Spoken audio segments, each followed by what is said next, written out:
இந்தாங்கண்ணே. இந்தாங்க அண்ணே. இந்தா நான் கருமடா இது. மச்சான் சொல்லுடா. அம்மா வீட்டுல சாப்பாடு செஞ்சு வச்சிருக்காங்கடா, மறந்துட்டேன். எனக்கு வேணா நீங்க சாப்பிடுங்க. ஐயோ மச்சி, உனக்கு என்னடா? கல்ல சாப்பிட்டு தான் வந்தேன், வயிறு வேற ஃபுல் ஆகுது, அப்புறமா சாப்பிடுறேன். சாப்பாடு நல்லா இல்ல அப்ப.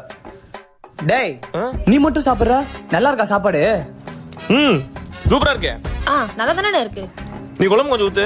கொடுங்கண்ணே. ஒருவேளை நல்லா இருக்குமோ சாப்பாடு? நல்லா சாப்பிடுங்கண்ணே. இந்தாங்க. சாப்பிட்டு தான் பாப்போம். இதோட நல்லா இருக்கு. தங்கச்சி வா, ஒரு இடத்துக்கு போலாம். எங்கண்ணே? ஃப்ரெண்ட் ஒருத்தன் இறந்துட்டான். அச்சோ, சரி போலாண்ணே. இவ்வளவு சீக்கிரமா பேட்டியே மவனே.